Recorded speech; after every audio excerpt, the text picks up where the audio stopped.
pwede na tayo magsalita dito mga madi. Kay wala na tayo sa taas. Alam niyo na ang aking Jurakis. Mabilis magising pag may kaluskos or may ingay. Hindi kasi naka-on yung electric fan. I don't know what happened to Lumi. Hindi kasi yung naka-on yung electric fan. Basta mabilis siya magising. Like me. Saan ko ba kayo ilalagay? Lagay ko muna kayo dyan mga madi. Yan. Hindi kasi naka-on yung electric fan mga madi. Pag naka-on yung electric fan, nag-serve yun as ingay sa loob ng kwarto. Kaya lang hindi naka-on. Kasi, hindi ko alam kay Lumi. Natatakot siya sa electric fan niya yun. Pag alam niya may electric fan, papatayin niya. Pag nagising nga siya, pumunta agad siya dun sa kabilang kwarto. Dun sa tatay niya. Tapos pinapatay niya yung electric fan. I don't know bakit siya natatakot. Dati naman, okay naman siya. But lately, natatakot siya. So, wala kami electric. So, anyway, time check mga madi. It's 6:30 in the morning. And the weather is not nice. Medyo, ano siya. Medyo muulan siya. And ngayon din, ako ay hinaantok. Kay, grabe ang Lumi. Mga around 2 past 2 in the morning. Nagising ba naman siya? At hindi lang siya basta gising mga madi. Nag-iiyak nang nag-iiyak. Tapos, nakatira tayo sa Kirostalo o sa apartment, di ang ingay. So, hindi ko alam kung sana walang nagising ng mga kapitbahay. Ang tagal pa naman yung nag-iiyak. Hindi ko alam sa batang yun kung bakit siya iyak na iyak kagabi. Tapos, matagal na din ako balik na tulog. Alam niyo naman ako, mabilis. Matagal ako makabalik sa tulog na. Buti nga, nakabalik pa din. Thank you, Lord. Of course. Kahit pa paano na kabalik tayo sa tulog. At of course, gumising tayo ng 5:30. So, wala tayo matinong tulog talaga. But, it's okay. I know God will give me strength and wisdom for today's video, mga madi. For today's laban sa buhay. Kay God is good. Nagas na ako ng kanyang help and protection. Turn ko muna yung ilaw, mga madi. Ulan talaga siya. Thank you, Lord. Hindi nagising ang Lumi kahit pa paano.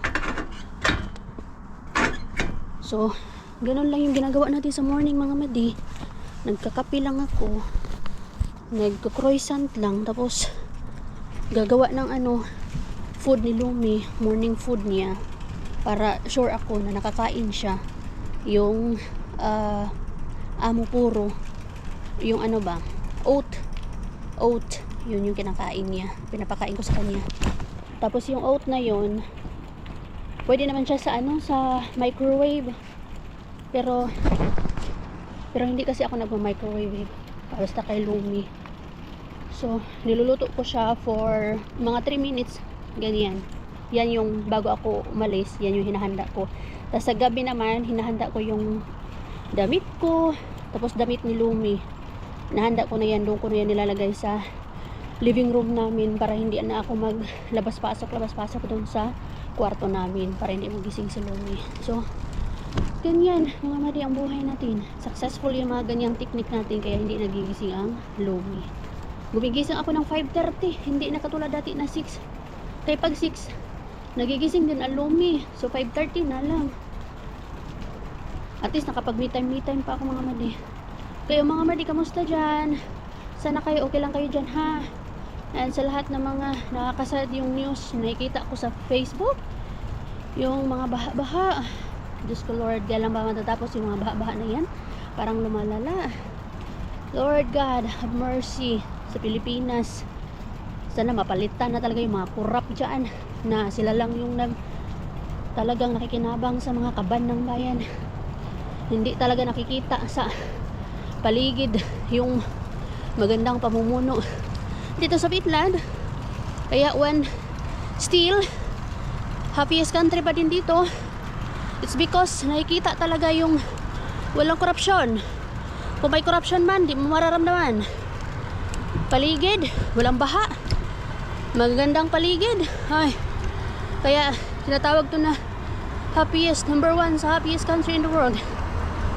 Mararamdaman mo talaga sa paligid yung malinis na paligid, clean fresh air, wala mga basura, may mga libreng benefits dito, may mga libreng Education, yan.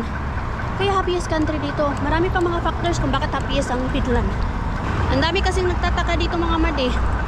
Bakit daw happiest ang Finland, happiest country in the world ang Finland? Yung mga tao dito hindi naman smiley. Hindi naman yan dahil sa physical. Hindi naman yan dahil sa mga hindi pagiging expressive ng mga Finnish. It's about governance dito sa Finland. Yeah.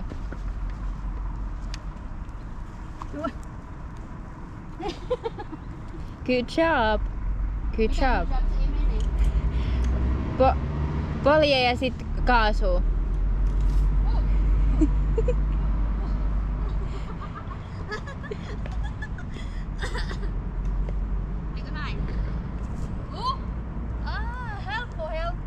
Ei, easy, easy. Easy. No more. No more. That's nice. Ay, tara na nga. Kalokohan natin. Tinry ko lang yung ano ni Sadie scooter niya. Electric scooter. Tara na, Sadie. Let's go na. Kay ano na. Ganyan na lang kami ni Sadie. O, yan si Sadie. Oh. Yan. Bike. Hindi siya marunong mag-bike. Marunong siya mag-bike, pero takot siya. I don't know why. Ex ni Sadie. Sa osat, pyöräillä. Mutta et uskalla enää. Tai siis... En tykkää. I don't like it. She doesn't like it though. Galing ah. Sana oil. Electric scooter. Mahal-mahal din yun ah. One eternity later. Work is done. Thank you, Lord. May batang nagpapasama na naman sa akin. Di kaya pumunta ng shop nang hindi ako kasama. Nagkakalkyo agad siya. Every time may kinukuha siya. Tipid yun. The next day. Look who's awake.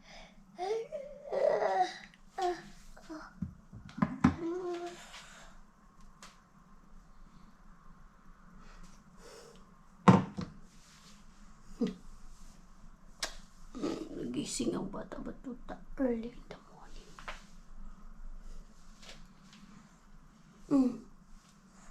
You wanna go back to sleep? Yeah? You have to go back to sleep still early.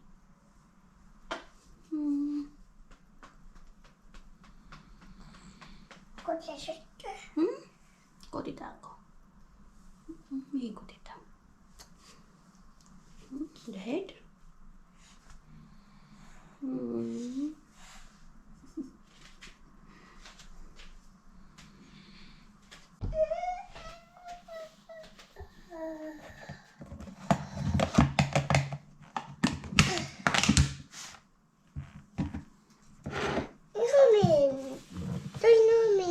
Et laita voittaa sahan.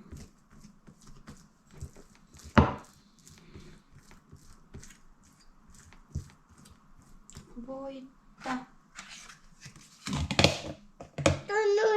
Oh joo, äiti laitetaan, jos tuli toi valmis on leippaamasti. Äiti laittaa kiikkua. Avataan tää paketin. Nyt on avannut.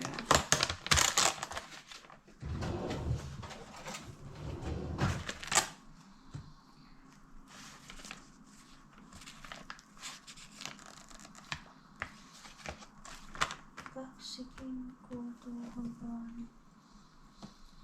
Yksi siihen tähänkin. Noin. Ja sitten juustoa. Oho, tää kohta loppuu.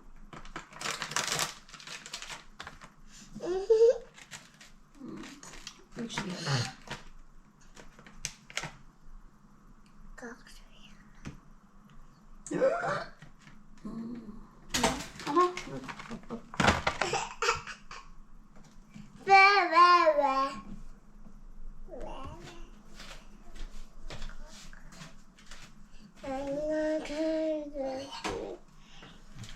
Tää on lumin.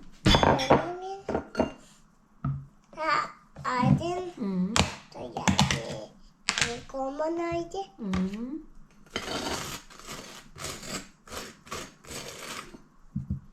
Tää on lumi. Lumi. Tää on lumi. Tää on lumin.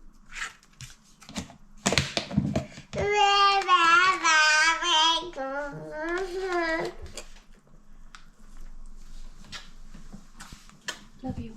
Ay, sigot. Sa pamutan nandito. Ganito? Dali, buot di. Where's my baby Damolo? Islawin mo yung my baby damula. Poo. Mitas mo talaga ta. Square. Ayan, itos. Yes. Not like that. Moist at sinay. Bila ko ha.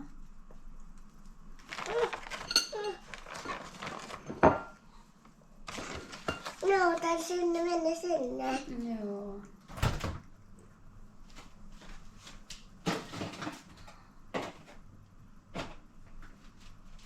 Malalay pa. So lumin lay. The medicine. Men is a man. How sa isto ato ha? Pawala. Pwede na ari. Kelo yukos. Kaka 6 o'clock lang anak. Hindi ka na papasok ngayon sa daycare ha? Hindi ka na magtara today.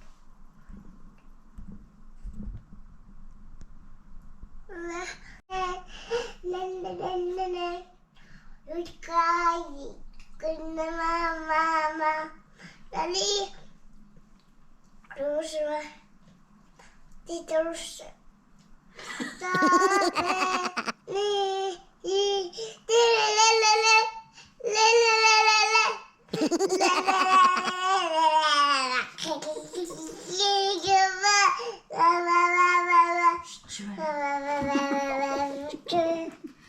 Happy yarn. Kahit na wala matinong tulog.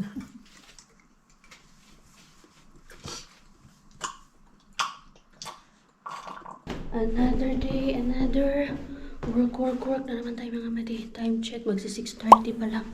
Pero nagising tayo ng maaga today. Hindi ka nag-iiyak ang Lumi. Pero nagising ako ng maaga, 4:49. Tapos nagising din ng Lumi. 5:30, umabol din siya sa akin.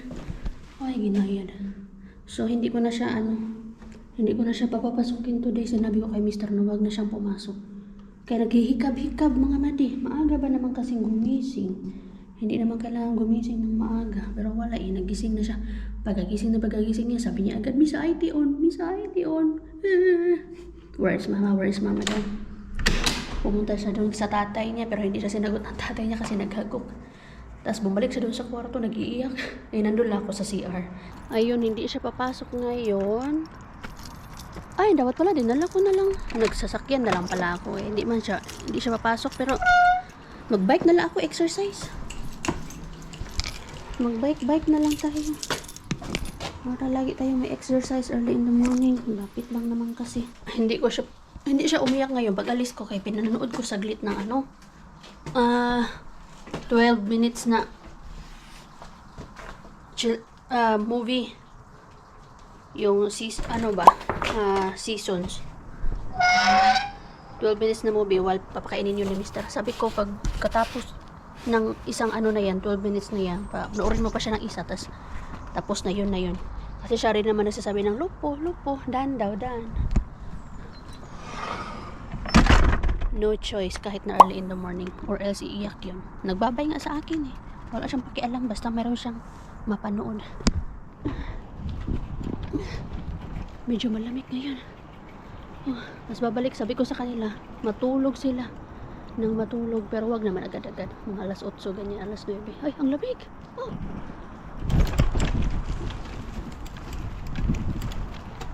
Ay, Lord. Salamat, Jesus, sa magandang weather today. Nagising na naman tayo. It's another blessing na makapag-bike, na magising at makatulog kahit na 3-4 na oras lang. Blessing pa rin yun. At least nakatulog kaysa walang tulog. Diba mga madi? So let's go. Work.